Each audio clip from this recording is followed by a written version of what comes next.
건망증 때문에 곤란을 겪어본 경험이 아마 한두 번쯤은 다 있을 겁니다. 제가 이제 근래에 그런 경험을 했는데요. 이 처갓집에 장례식이 있어서 제가 장례식을 참여하고 오는데 핸드폰이 없어졌어요. 그래서 뭐 사방팔방으로 다 다녔습니다. 상주랑 인사한 곳, 앉아서 밥 먹던 곳, 화장실 뭐 다 찾아봤는데 없는 거예요. 요즘에는 뭐 핸드폰에 모든 정보들이 다 있기 때문에 좀 없어지면 곤란하잖아요. 그래서 애타는 마음을 가지고 제가 다녔던 곳을 여러 번 계속 반복해서 다녔습니다. 그런데 안 보이는 거예요. 제가 이제 그 식당에서 이제 일하시는 아주머니들을 괜히 의심하면서 아주머니 혹시 그 가져간 거 아닌가? 그래서 아주머니한테 혹시 못 보셨냐고 여러 번 물어봤지만 아주머니가 못 봤다고 하시는 거예요. 할 수 없어서 이제 차로 딱 왔는데 그 차 지붕 위에 핸드폰이 떡하니 있는 것입니다. 아마 제가 내릴 때 손이 이제 여러 가지 많이 들고 있었는데 부족해가지고 핸드폰을 위에 놔둔 줄 모르고 그냥 내려버린 거예요. 제가 여기 없어졌다고 막 사방팔방으로 다 얘기하고 다녔다가 이제 찾았다고 하니까 어디서 찾았냐고 이렇게 묻더라고요. 그래서 제가 차 위에 있었다고 얘기를 하는데 너무 창피한 거예요. 기억력에 대해서 좀 자신이 있는데 그 사건 이후로 제 기억력을 자신하지 않기로 제가 했습니다. 여러분도 아마 다 그런 경험이 있을 거예요. 영적인 일에도 건망증이 있습니다. 그런데 이 영적인 건망증은 굉장히 치명적입니다. 우리의 영적인 생명을 갉아먹고 또 하나님으로부터 멀어지게 만드는 것이에요. 지금 갈라디아 교회 성도들이 영적인 건망증 가운데 있습니다. 바울이 지금 최대한 그들의 기억력을 되살리려고 노력을 하고 있어요. 자, 1절을 보시기 바랍니다. 어리석도다 갈라디아 사람들아, 예수 그리스도께서 십자가에 못 박히신 것이 너희 눈앞에 밝히 보이거늘 누가 너희를 꾀더냐. 갈라디아 교회 성도들에게 너희들이 어떤 복을 받았는지, 어떤 믿음으로 말미암아 하나님이 주신 축복을 받았는지 바울 사도가 천천히 이야기해 주면서 그들의 기억력을 지금 되살리려고 하고 있어요. 여러분, 갈라디아 교회 성도들만 이런 영적인 건망증이 있을까요? 아닙니다. 우리 또한 마찬가지예요. 우리도 얼마나 하나님이 우리에게 주신 은혜를 자주 망각하고 잊어버리는지 모릅니다. 그래서 하나님은 우리에게 세상을 기쁘게 또 담대하게 살아갈 충분한 이유를 주셨음에도 불구하고 우리는 우울함 가운데 빠지고 낙심함 가운데 빠져서 담대하게 살아가지 못하는 경우가 너무 많이 있어요. 저는 오늘 이 바울이 갈라디아 교회 성도들에게 그들의 영적인 기억력을 되찾아 준 것처럼 성령님께서 오늘 저와 여러분의 마음 가운데 우리가 주님 안에서 믿음으로 받은 복이 무엇인지를 다시 한번 생생하게 기억나게 해주시는 은혜가 넘칠 수 있기를 주님의 이름으로 축원합니다. 제가 두 가지를 말씀을 드리려고 합니다. 자, 첫 번째는 우리는 믿음으로 아브라함의 복을 받았다라는 것입니다. 자, 9절 말씀을 보세요. 그러므로 믿음으로 말미암는 자는 믿음이 있는 아브라함과 함께 복을 받느니라. 자, 아브라함은 놀라운 복을 받았어요. 창세기 12장에 보면 하나님이 아브라함을 이제 자신의 그 고향에서 이끄시면서 이렇게 말씀을 합니다. 창세기 12장 2절과 3절인데요. 우리 같이 한번 읽어보겠습니다. 시작. 내가 너로 큰 민족을 이루고 내게 복을 주어 내 이름을 창대하게 하리니 너는 복이 될지라. 너를 축복하는 자에게는 내가 복을 내리고 너를 저주하는 자에게는 내가 저주하리니 땅의 모든 족속이 너로 말미암아 복을 얻을 것이라 하신지라. 이 짧은 구절 2절인데 이 안에 복이라는 말이 5번 나옵니다. 자, 어떤 복이냐면 3가지인데 큰 민족을 이루게 하시겠다. 아브라함 한 사람을 통해서 큰 민족을 이루게 하셨다. 이렇게 약속을 하시고요. 또 이름을 창대하게 해주겠다. 너의 이름이 아주 모든 사람이 다 알게 해주겠다. 이렇게 말씀을 하셨어요. 또 땅의 모든 사람이 아브라함 한 사람을 통해서 복을 받게 하신다라는 것입니다. 그러니까 이게 무슨 얘기냐면 복은 아브라함을 통해서만 흘러가도록 아브라함에게 하나님이 복의 특권을 주셨다라는 것입니다. 엄청난 복이죠. 우리가 다 이런 복을 갈망합니다. 자, 그런데요, 이 복보다 더 큰 복을 오늘 본문에서는 말씀하고 있어요. 자, 6절 말씀인데 같이 읽겠습니다. 시작. 아브라함이 하나님을 의로 정하셨다 함과 같으니라.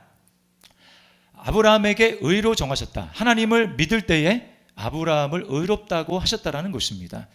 자, 이거는 하나님과 바른 관계가 맺어진 것이고, 그리고 하나님 앞에 설 수 있는 자격을 하나님이 아브라함에게 부여해 주신 것을 말하는 거예요. 이건 구원의 복입니다. 이것보다 더 큰 복이 없어요. 왜 그렇습니까? 이것은 세상의 어떤 것으로 살 수 없고 또 한 번 얻으면 영원히 누군가 빼앗아갈 수 없는 완전한 복이기 때문에 그런 거예요. 세상의 어떤 것보다 비교할 수 없는 복이라는 것입니다. 세상에 주는 복과 차이가 있어요. 창세기에 보면 이게 아주 2장에 걸쳐서 명확하게 대조가 됩니다. 어떤 대조냐 하면 11장에는 바벨탑을 건설한 이야기가 나옵니다. 그리고 바로 그 다음 장인 12장에 하나님께서 아브라함을 부르시는 장면이 나오는 거예요. 이걸 의도적으로 성경이 대조를 하고 있습니다. 자, 원래 하나님이 아브라함을 부르시기 전에 아브라함은 어디 살았냐면 아브라함의 고향은 이 갈대아 우르라는 곳인데 쉽게 얘기하면 바벨론입니다. 자, 그리고 아브라함이 살았던 그 바벨론 지역은 어디냐면 11장에 바벨탑을 쌓기 위해서 언어가 흩어지기 전에 사람들이 한 곳에 모여서 시날이라는 평지에 이 바벨탑을 짓는데 그 시날 평지가 바로 바벨론 지역에 있어요. 고고학적인 증거에 의하면 아브라함이 살던 이 우르 지역에도 이 바벨탑, 이제 오늘날 물론 바벨탑이라고 하지 않고 지구라트라고 하는데 그 지구라트가 있었다라는 것입니다. 아마 아브라함은 바벨탑을 알고 있었어요. 그리고 어쩌면 바벨탑을 짓는데 함께 했을지도 모릅니다. 자, 그런데 이 바벨탑을 쌓는 행위는 하나님에 대한 불순종과 반역을 보여주는 거예요. 자, 왜 그렇습니까? 하나님이 이 바벨탑 사건이 있기 전에 있었던 사건이 온 세상을 홍수로 심판하는 사건이었습니다. 모든 사람이 너무 죄가 이 세상에 꽉 차니까 하나님께서 사람을 지으셨음을 한탄하시고 후회하시고 홍수로 사람을 멸하시는데 그때 다 멸하신 다음에 노아의 가족에게 뭐라고 약속하냐면 무지개를 보여주시면서 내가 다시는 물로 홍수로 세상을 심판하지 않겠다라고 약속을 하셨어요. 자, 그런데 이 바벨탑을 쌓는 사람들은 뭐라고 이야기합니까? 창세기 11장 4절 말씀을 보세요. 우리 같이 한번 읽겠습니다. 시작. 또 말하되 자 성읍과 탑을 건설하여 그 탑 꼭대기를 하늘에 닿게 하여 우리 이름을 내고 온 지면에 흩어짐을 면하자 하였더니 자, 잘 보십시오. 탑 꼭대기를 하늘에 닿게 하여 이 말은 불신입니다. 하나님이 더 이상은 홍수로 세상을 심판하지 않겠다고 했는데 못 믿는 거예요, 하나님이. 그래서 홍수가 와도 다시는 물로 멸망하지 않을 우리만의 안전지대가 필요하다. 그렇게 해서 쌓은 것이 바벨탑입니다. 또 뭐라고 합니까? 우리 이름을 내자. 하나님 필요 없고 하나님의 이름 필요 없고 우리 힘으로 우리가 유명해지는 우리의 이름을 내자. 이렇게 이야기를 하는 거예요. 자, 그 다음에 온 지면에 흩어짐을 면하자. 이거는 아담과 하와에게도 말씀하시고 또 노아의 가족들에게도 말씀하신 것과 정배치되는 말씀입니다. 땅에 충만하라, 생육하고 번성해서 땅에 충만하라, 이것이 하나님의 뜻이에요. 그러려면 흩어져야 되거든요. 근데 이 사람들은 어떻게 합니까? 모여서 흩어지기를 거부하는 것입니다. 하나님의 뜻에 거스리는 것이죠. 이게 바로 바벨탑의 정신이었어요. 하나님과 겨루어 보고자 하는 교만한 생각입니다. 여러분, 이것이 바로 바벨탑을 지은 사람들이 스스로 복을 추구하면서 얻고자 했던 일이라는 거예요. 명예, 성공, 그리고 안전, 자신의 이름을 내는 것, 이것을 추구했습니다. 그들이 자신의 뜻을 이루었습니까? 이루지 못했어요. 그 바벨이라고 하는 뜻은 혼돈, 혼란이라는 뜻입니다. 뭘 얘기해 줍니까? 하나님이 없이 내가 세운 계획대로 내 이름을 내는 것, 거기는 혼란함 밖에 없다, 혼돈스러운 밖에 없다라는 것을 성경이 우리에게 보여주는 것입니다. 바로 그 혼돈의 장소, 혼란스러운 장소에서 하나님은 아브라함을 부르시는 거예요. 그리고 내가 너에게 이런 놀라운 복을 주겠다라고 약속하시고 아브라함은 하나님을 믿습니다. 그리고 하나님께서 그 믿은 아브라함의 믿음을 보시고 의롭다고 인정을 해주셨어요. 아브라함은 이전에 경험할 수 없었던 그러한 평안과 기쁨과 감사가 삶 가운데 넘칩니다. 혼돈의 삶과는 거리가 먼 그런 삶이 찾아왔어요. 이게 바로 세상에서 추구하는 복과 하나님이 믿음을 통해서 우리에게 주고자 하는 그 복의 분명한 차이라는 것입니다. 탐 필립스라는 사람이 있는데 이 사람이 닉슨 대통령의 특별 보좌관으로 있던 찰스 콜슨이라는 사람을 전도한 사람입니다. 두 사람은 절친인데 두 사람 다 세상적인 기준으로 엄청나게 성공한 사람들이에요. 찰스 콜스는 뭐 백악관 특별 보좌관이니까 정치적으로 이 사람만큼 성공한 사람이 없겠죠. 닉슨 대통령 시절에 닉슨 대통령을 보좌했던 사람입니다. 또 이 탐 필립스는 회사에서 초고속 승진을 합니다. 37세에 부사장이 되고 40세에 사장이 됩니다. 그러면서 재계에 아주 이름을 날리는 사람이 됐어요. 자, 어느 날 여름날이었는데 두 사람이 탐의 집에 모여서 이제 이야기를 하는데 탐이 최근에 자신의 삶에 찾아온 변화에 대해서 이야기를 합니다. 즉 예수님을 믿고 변화된 거예요. 그 전까지는 아무리 큰 성공을 했어도 항상 정말 큰 허탈감 때문에 허무함 때문에 괴로웠다고 이야기를 합니다. 밤에 잠을 이루지 못했고 그런 날이 많아서 일어나서 몇 시간씩 창밖에 있는 어두움을 바라보는 날이 많았다고 이야기를 해요. 그러면서 이 탐의 그 지난 날에 허탈한 삶을 이렇게 고백합니다. 인생에서 정말로 중요한 것을 내가 가지고 있지 않다는 느낌이었어. 모든 것이 다 껍데기였지. 인생에서 물질적인 것들은 그 이면에 무엇이 있는지 발견하지 못한다면 의미가 없는 것이네. 이 이야기를 지금 서로가 하는 것입니다. 이 탐이 굉장히 괴로워하다가 어디서 내가 인생에서 내가 가지고 있는 이 문제에 대한 해답을 발견할 수 있을까 고민하다가 빌리 그레함, 당시의 세계적인 전도자죠. 빌리 그레함 목사님의 집회 소식을 듣고 거기에 참석하게 됩니다. 말씀을 듣는 중에 내가 궁금히 여겼던 인생의 모든 해답이 다 예수 그리스도 안에 있다는 걸 발견하고 그 현장에서 예수님이 내 인생에 들어오시기를 간절하게 초청합니다. 기도하는 것이죠. 그리고 놀라운 삶의 변화가 있었다고 이야기를 합니다. 그거를 지금 찰스 콜슨이라는 사람 앞에서 자신의 고백을 하는 거예요. 이렇게 이야기합니다. 그분의 영이 나와 함께하는 것을 느낄 수 있었지. 그분의 평화가 내 안에 있는 것을 말일세. 그리고 나서 혼자 뉴욕의 거리를 산책했어. 전에는 한 번도 뉴욕을 좋아한 적이 없었는데 그날 밤은 정말 아름다웠네. 그때 이후로 나는 사는 것에 대해서 전에는 상상도 못했던 만족과 기쁨을 누리고 있네. 여러분, 이것이 탐 필립스만의 고백입니까? 예수님을 믿음으로 말미암아 동일하게 하나님 앞에 의롭다 여김을 받은 저와 여러분의 고백입니다.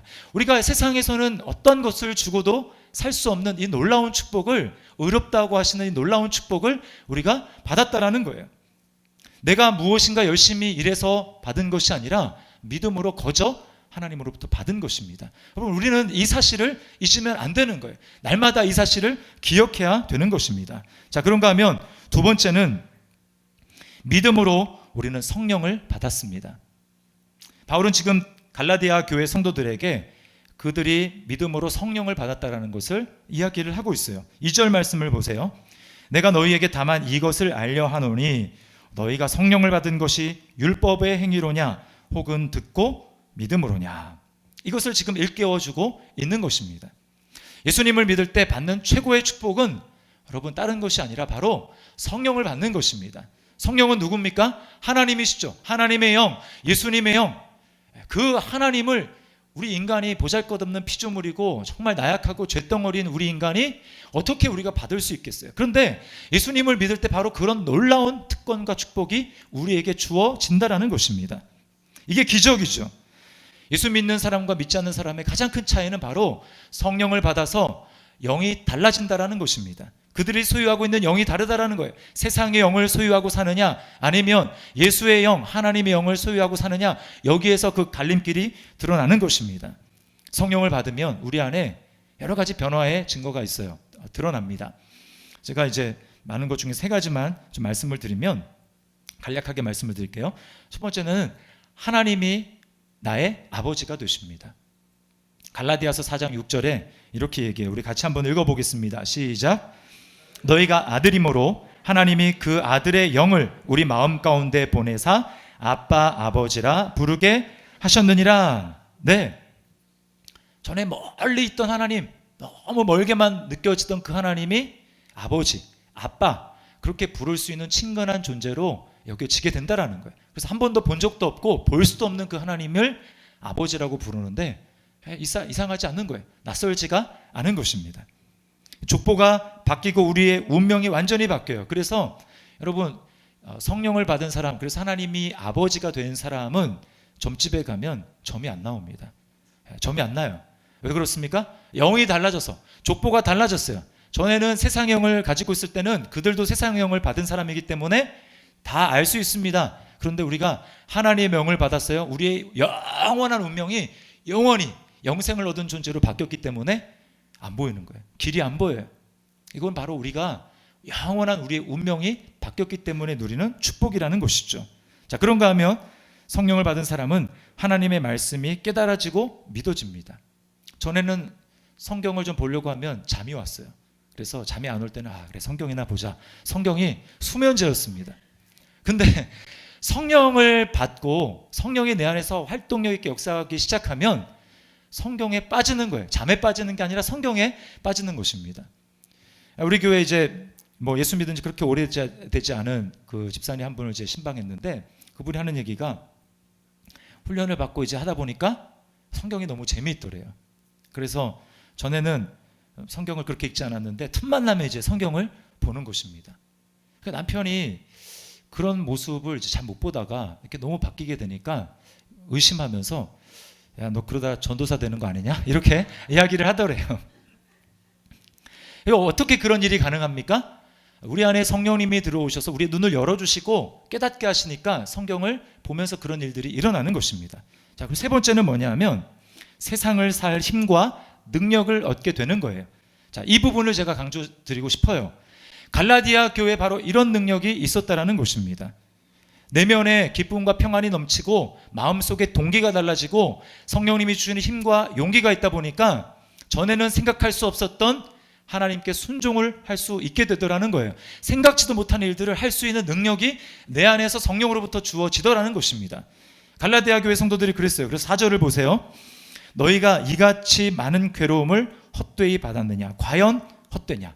과거의 일을 지금 떠올리면서 여기 괴로움이라는 것은 예수 믿음으로 말미암아 기꺼이 주님께 헌신함으로 받는 괴로움과 고난과 핍박을 이야기하는 것입니다. 과거에 그런 사람들이었다라는 거예요. 너희가 과거에 예수님을 믿음으로 그렇게 헌신하고 그렇게 충성되고 그렇게 주님께 충성했는데 그 일이 다 까먹고 너희가 지금 그렇게 예수님 믿으면서 헌신한 것들이 과연 지금에 와서 헛된 것이냐라고 지금 바울 사도가 그들에게 일깨워주고 있는 것입니다. 근데 지금은 그것을 할 수 없는 거예요. 과거에는 남들이 예수님을 안 믿는 사람들이 그들을 바라보면서 와, 대체 어떻게 저렇게 할 수 있지? 라면서 감탄하던 사람들인데 지금은 전혀 그런 일을 할 수 없습니다. 기쁨도 사라졌어요. 능력도 없어요. 힘도 없습니다. 세상을 이길 힘이 그들에게 없는 거예요. 왜 그럴까요? 이전처럼 일이 잘 풀리지 않고 재정적으로 이전보다 더 많이 힘들어지며 또 건강이 약화되는 등 여러분 이런 또 전보다 스트레스가 감당할 수 없을 만큼 많아졌기 때문에 그래서 그들이 능력을 발휘할 수 없는 사람이 됐을까요? 약간의 그런 문제도 있겠죠. 그러나 근본적인 문제가 그것이 아니라는 것입니다. 오늘 바울이 그것을 지적하고 있는 거예요. 3절 말씀을 같이 보십시오. 같이 한번 읽어보겠습니다. 시작.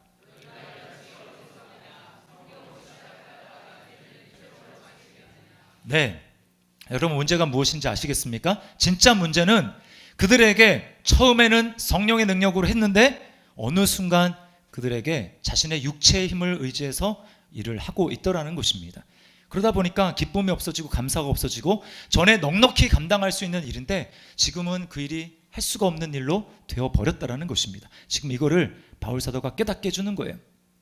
여러분, 그리스도인이 하나님 앞에 순종하며 살 수 있는 능력의 비결은 다른 데 있지 아니하고 하나님이 저와 여러분에게 예수 믿을 때에 주신 성령님, 우리 안에 지금도 여전히 살아계시고 죽음과 죄와 어둠의 권세를 이기고 승리하신, 부활하신 그 성령님의 능력이 있는 것을 믿으시기를 바랍니다. 방법이 달라진 게 아니에요. 그때도 성령님으로 우리가 거듭났고 성령님을 믿을 수 있었다면 지금도 동일하게 성령님을 의지해서 살라고 우리에게 성령님을 주신 것입니다. 바울, 지금 갈라디아 교회 성도들은 그것을 잊고 있다라는 거예요. 제가 근래에 많이 좀 지쳐 있었고 무기력해 있었어요. 이따금씩 하나님이 은혜를 주시지만 그 은혜가 깊이 내면 깊이 이렇게 들어가지 못했습니다. 자, 왜 그럴까? 제가 궁금하게 여기던 차에 지난 7월에 이제 목회와 박사 과정을 하면서 제가 깨달았어요. 그때 이제 제가 혼자 있는 시간에 책을 읽는데 제 마음에 이렇게 꽝 하고 와닿는 이렇게 문구가 두 개가 있었습니다. 한 문구는 이런 거였어요. 강단이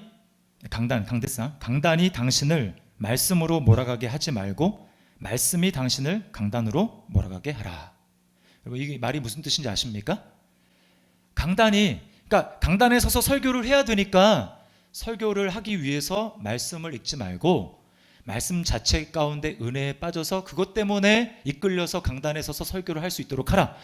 여러분, 제가 저의 문제에 대해서 정확하게 지적을 하고 있었습니다. 어느 순간에 제가 강단에 설교를 해야 되기 때문에 쫓기듯 그렇게 말씀을 보고 있었어요. 그러다 보니까 말씀의 은혜가 제 마음 가운데 깊이 들여오지 않는 것입니다. 저뿐만 아니라 순장님들도 그럴 수 있어요. 다락방 인도해야 되니까 어쩔 수 없이 그렇게 말씀을 볼 수 있는 거죠. 그리고 또 하나의 문장이 있었습니다. 스펄전 목사님의 말인데 이렇게 말씀하고 있어요.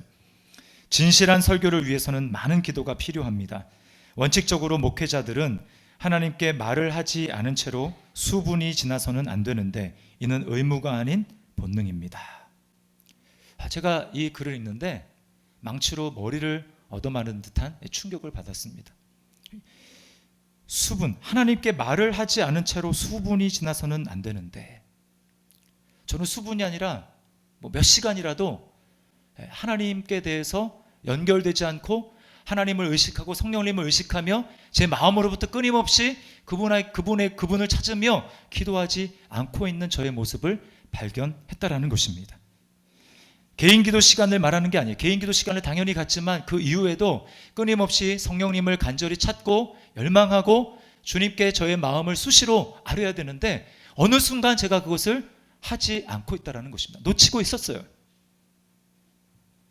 주님에 대한 간절함과 갈망이 식어버렸어요. 그러다 보니까 은혜에 대해서 정말 감격하면서 눈물을 흘리는 일들이 예전에 비해서 굉장히 그 수가 줄어있다는 것을 발견하게 되는 것입니다. 저는 지치고 무력한 이유가 다른 데 있는 줄 알았어요.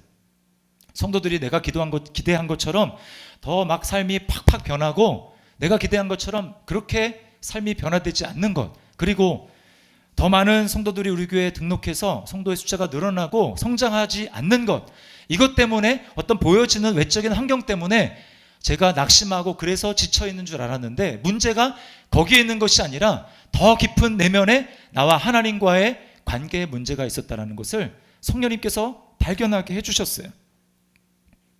어느 순간 제가 성령을 의지하지 않고 내 육체의 힘을 의지해서 목회를 하고 있었다는 것을 발견하게 된 것입니다. 그래서 지쳐 있었던 거예요.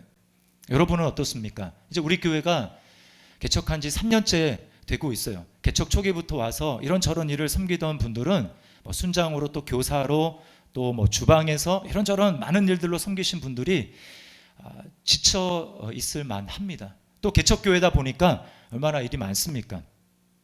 다 큰 교회 가면 그런 거 하지 않아도 되는데 개척교회 오니까 설거지도 하라고 하고 또 청소도 하고 여러 가지 많은 일들이 있죠. 그러나 그것이 여러분에게 지치고 힘들게 하고 하는 것이 아니라는 것입니다. 약간의 이유는 돼요. 그러나 더 근본적인 이유가 무엇입니까? 여러분이 처음에는 기쁨이 있었던 이유가 성령으로 시작하고 성령의 능력을 따라서 그 일을 감당했기 때문에 기쁨이 있었는데 어느 순간 성령님을 의지하지 않고 나의 육체의 힘으로 그것을 대체해버렸다는 것입니다. 오늘 바울 사도가 갈라디아 교회의 성도들에게 그걸 이야기해 주는 거예요. 너희가 성령으로 시작하였다가 이제는 육체로 마치려 하느냐? 여러분은 하나님께 긴밀하게 소통되지 않은 채로 며칠씩 시간이 보내도 별로 이상을 느끼지 않으면서 그렇게 살아가고 있지는 않습니까? 여러분, 회복해야 되는 거예요. 제가 여러분에게 믿음으로 받는 축복을 두 가지를 말씀을 드렸습니다. 하나는 아브라함의 복을 받는 것, 즉 하나님께 믿음으로 의롭다 인정을 받는 것, 그리고 믿음으로 성령을 받는 것. 이거 두 가지를 말씀을 드렸어요. 이 두 가지가 다 우리의 어떤 열심, 내가 얼마나 많은 노력을 하느냐, 거기에 달려있는 것이 아니라 믿음으로 받는 축복이라는 것입니다. 이런 놀라운 일들이 어떻게 여러분 내가 뭔 대단한 일을 하지 않고 믿음으로만 가능하겠습니까? 그것은 바로 예수님께서 저와 여러분을 위해서 값비싼 대가를 지불해 주셨기 때문이에요. 어떤 사람들은 오해를 하는 경우가 있습니다. 기독교는 값싼 종교다. 왜? 믿기만 하면 되니까 라고 생각을 하지만 여러분 그 믿음에 내가 믿기까지 그 믿음에는 하나님의 엄청난 희생과 대가가 지불되어 있다는 사실을 우리는 잊으면 안 되는 거예요. 어떤 대가를 지불해 주셨습니까? 바로 율법의 저주에서 우리를 피로 사신 거예요. 속량하셨습니다. 그게 13절이 이야기해 주는 거예요. 13절을 같이 한번 읽어보겠습니다. 시작. 우리를 위하여 저주를 받은 바 되사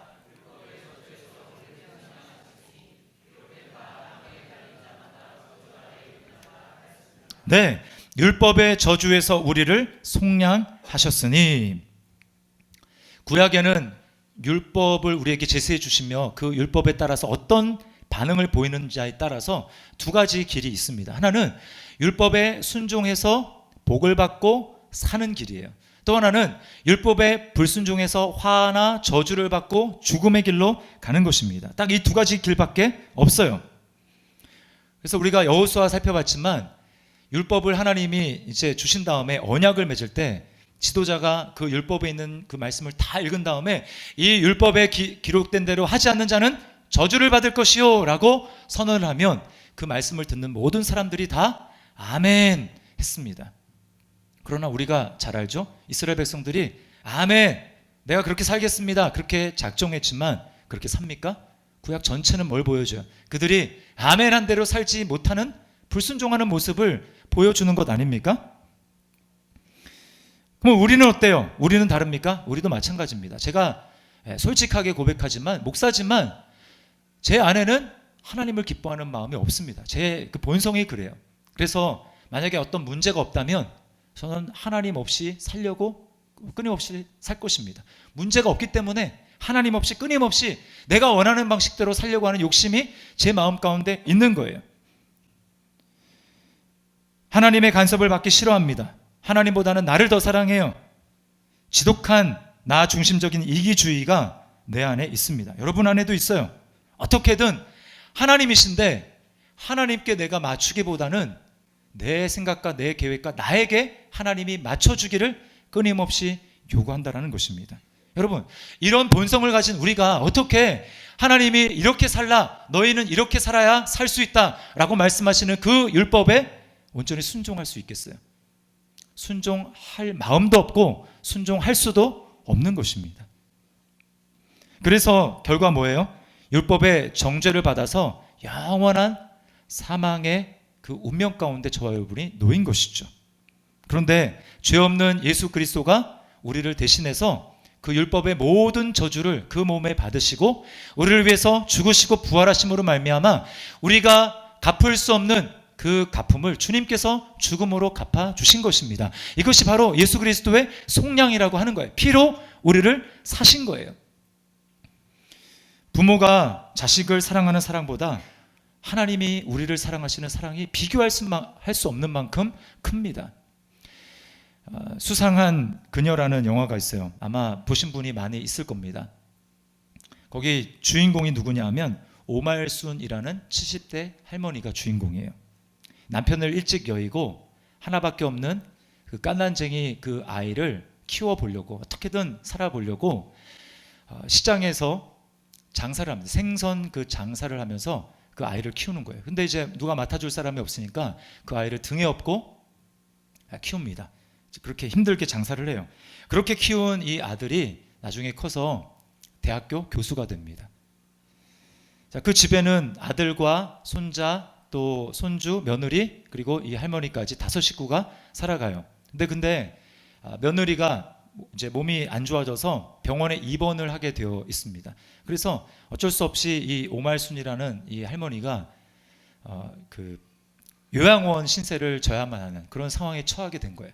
평생토록 정말 뼈 빠지게 일해서 자녀들 뒷수발했는데 그 결과가 요양원 신세를 지는 곳이라는 것이 너무 충격이었어요. 그래서 그 밤거리를 막 배회하면서 돌아다닙니다. 그러다가 한 사진관을 보고 죽기 전에 영정 사진이나 찍어야 되겠다. 그래서 들어가서 그 사진관에서 사진을 찍어요.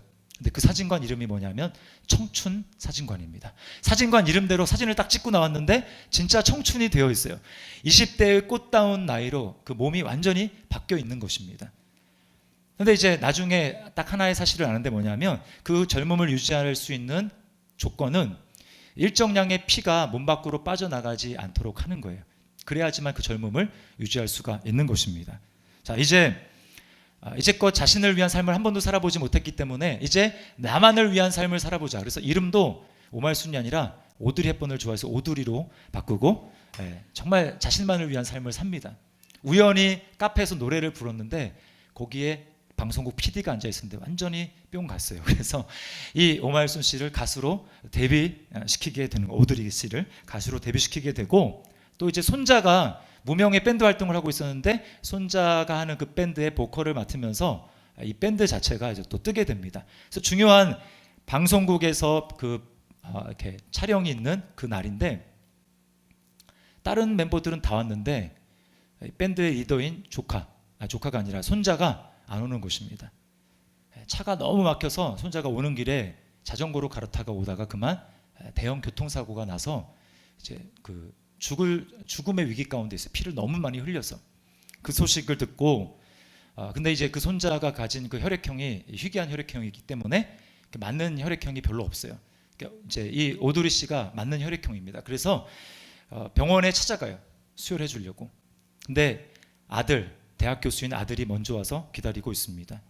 근데 그 아들은 여러 가지 정황상 분명 20대지만 하는 행동이라든지 그것이 분명히 사라진 어머니일 거라고 확신을 하고 눈물로써 이렇게 호소를 합니다.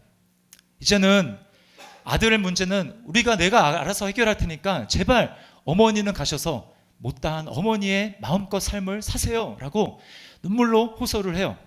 그런데 그 이야기를 들은 20대의 몸을 한 오말순 씨가 뭐라고 한 줄 아십니까? 이렇게 울면서 이렇게 말을 해요.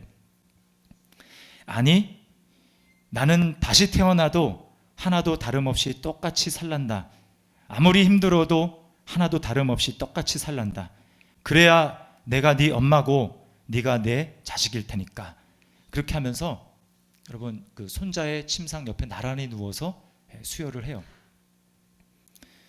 결국 손자는 살아나고 이 오말순 할머니는 다시 70대의 몸으로 돌아가게 됩니다. 자신의 젊음을 희생해서 손자의 생명을 살린 것이죠.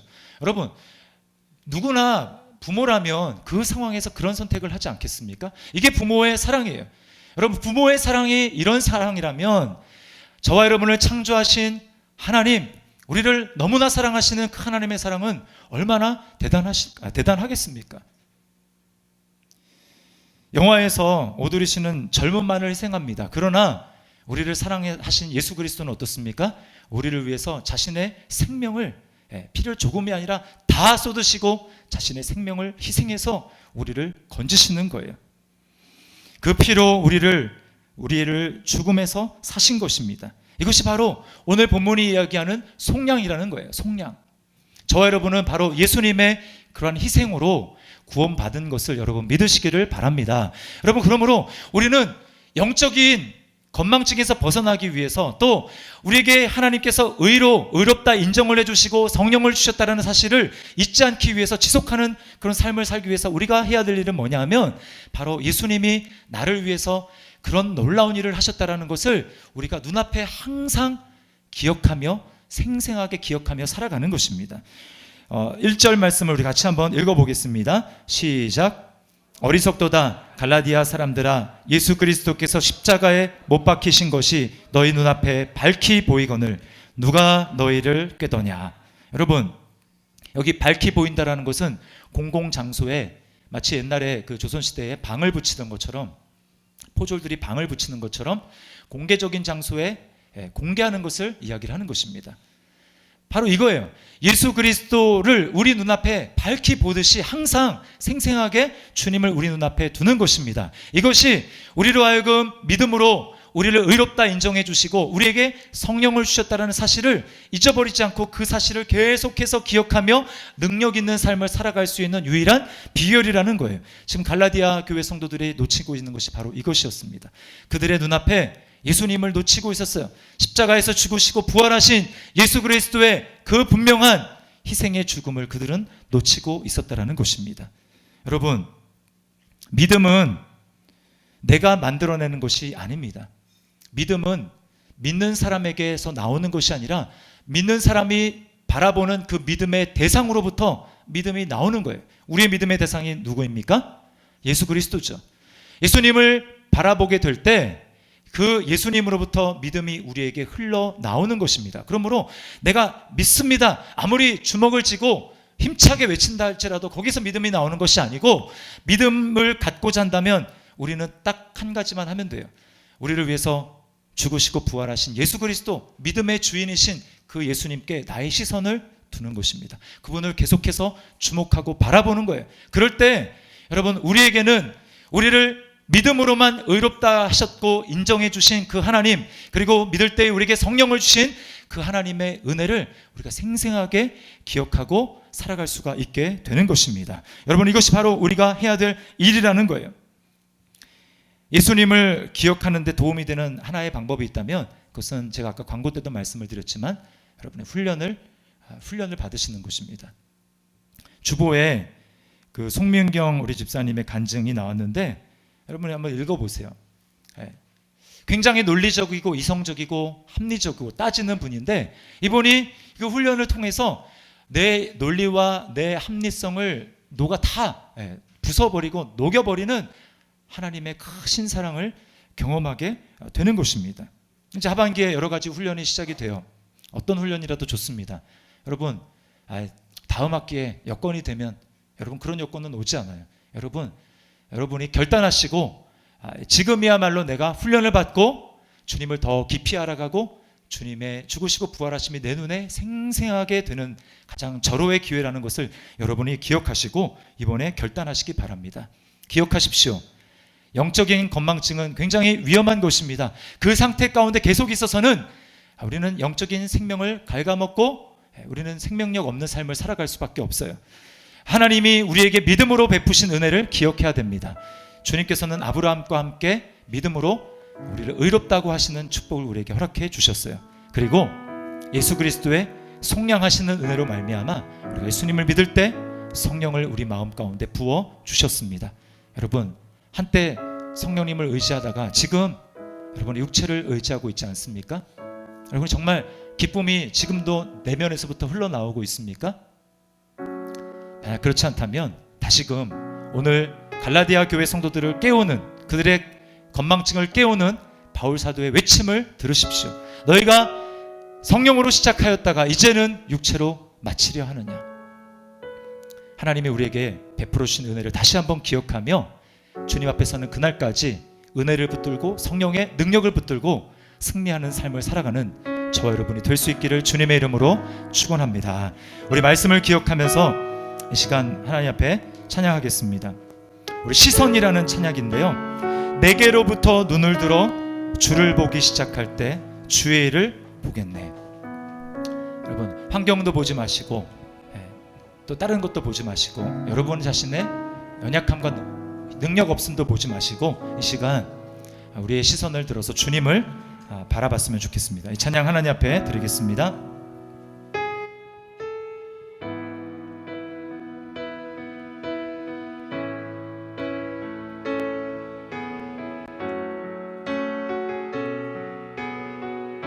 내게로부터 눈을 들어